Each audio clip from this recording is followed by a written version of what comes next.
Weird. Weird. Hana means family. Family means nobody gets left behind. That's that.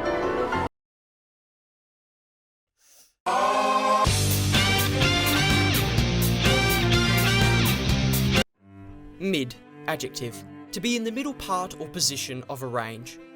Bad, adjective, of poor quality or low standard. Dogshit, adjective. Okay, that might be a bit hyperbolic. Now, before anyone says it, yes, I did buy a ticket for this movie. I supported this cynical, artistically bankrupt stain of a movie. But I have a reason. I did it to persuade anyone who watches this video not to see this lazy, futile cinematic sludge. It's like the size of my... So, to all 5 people watching this, please do not see this film. Wait for it to get a Netflix release. If I can convince even one person not to see it, then it's all worth it. I can die a happy man. Okay, review time. As I write this, just having finished the movie, I feel empty. I was initially angry, disappointed, and sad, but now I just feel nothing. This film, it's worthless. That is my thesis. Not an objectively terrible, insulting piece of media, like this abomination, but a hollow vessel with no soul or emotion. Every element of this film is a downgrade. I don't need to give a spoiler warning because these 2 films are effectively the same. They share the exact same scenes, 60% of the shots and script are identical, and they tell the exact same story. Except the 2010 version is infinitely superior in every way. I'll start with some things that this movie did well. Sets, costumes, and effects are of high quality, so well done. If you throw enough money at anything, I guess it has to look half decent, right? Direction, cinematography, and lighting, they're all fine. There was one change in this movie which I liked. That was a part of the training montage which has Hiccup and Toothless trying and failing to fly, which helped to flesh out their progression a bit more. That's it.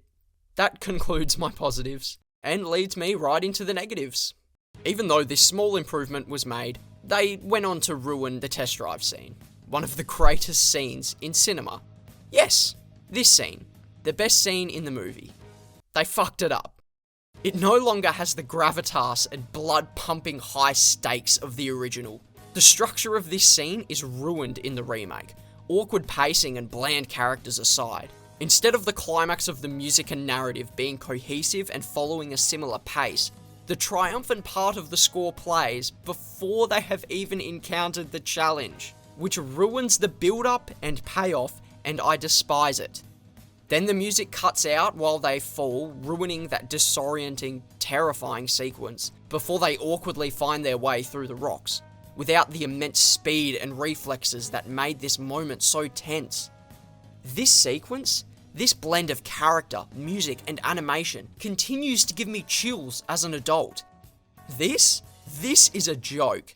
Some people may argue that it isn't fair to compare this movie to the original. It should be critiqued objectively as its own thing. I'm sorry, but if you remake a movie or TV show, I'm going to compare it. If you basically remake a movie 1-to-1 like they did here, I'm going to be very harsh in that comparison.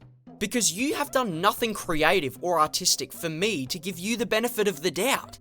I have this movie from my childhood ingrained in my mind. I must have seen it at least 30 times. So seeing every repeated line of dialogue made me cringe. Every character or world change made me cringe. Every fight made me cringe. I haven't cringed so much since watching my own videos. Because I love animation. Oh, brother, this guy stinks! One of the biggest flaws of this film is the staging. It felt awkward a lot of the time, and I remember feeling disoriented at so many points, because the CGI dragons don't interact with the actors well at all. I couldn't tell what was happening or get immersed in the story. Anytime a person and dragon would interact, my brain would tell me, oh yeah, this isn't real. When Gerard Butler is punching a monstrous nightmare 30 times his size, it looks fucking goofy.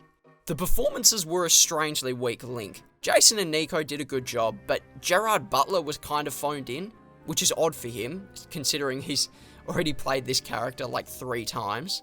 I found Nick Frost straight up bad, and I usually like him a lot, but his interpretation of Gobber was all over the place.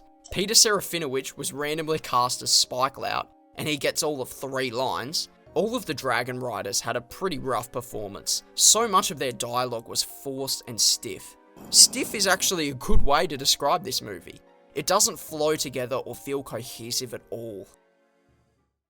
Wait, maybe not that word. The one part they did change was this short scene here, Not So Fireproof, which seems like an unimportant scene to remove, but it's actually a crucial element in the overall narrative. It's a pivotal point in Hiccup's arc, where he truly comes to believe that all dragons are not inherently evil, driving the rest of the plot forward. It also acts as Chekhov's gun, where he says, "Not so fireproof on the inside, are you?" which is how he defeats the main villain. Despite removing this scene, the film is still 20 minutes longer than the original, and boy do you feel that extra runtime. What was originally a perfectly paced narrative without any fat is now a bloated, boring mess that constantly feels like it's rushing over things but then simultaneously drags for way too long. If not for the original, I probably would have been confused by what was happening. The world is far less interesting and fleshed out. The few new things they added only really subtract from this film. Nothing is changed for the better. Astrid is less likeable and made more of a girl boss, because of course she is. Snotlout has an arc which is so lame and trite, and the Vikings get more development that doesn't strengthen the story at all, but rather only exists to justify this new diversity. The music is identical to the first, like it's insane. As someone who's listened to that first score so many times, I couldn't tell the difference, genuinely. There isn't a single new arrangement. The only truly new thing I noticed was a small section at the start of the Dragon Riders theme. This film effectively doesn't have an original score, even though you may feel some emotion similar to the first movie because of that magical soundtrack. It's manipulative. It's trying to get you to think about the first film and recreate that feeling. But to me, it just ends up hollow and makes me despise it even more. Like, fuck you, you aren't even in this movie's league. The original How to Train Your Dragon is special. It has this magic and wonder that sucks you in no matter what age you are. Is it the animation that does this? It's not the only factor, but it is certainly important to making a story as fantastical as this work. This new version is so hollow and void of passion. At points it feels like a YouTube video recreating How to Train Your Dragon in real life. The magic is gone. There's no world to get immersed in here. Toothless and Hiccup have a fine relationship, but fine doesn't make this story work, and it sure as hell can't touch the perfection that was their relationship in the 2010 version. If you took this project by itself, it would be a pretty bland, slightly shit movie, but you can't. This is a carbon copy of the first, but with more ray tracing and explosions. The complete lack of any artistic integrity or vision in this cynical product is so clear to me that I hate this movie. More than the piece of shit that was the Minecraft movie. More than Netflix's Avatar. And I despise that garbage more than words can express.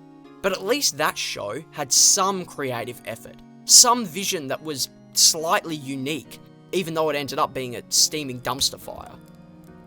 This movie has nothing. It is nothing. How to Train Your Dragon 2025 is completely worthless. That is all. Leave your comments that disagree.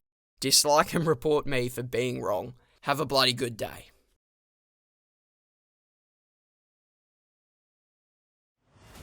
No. Wait. Wait.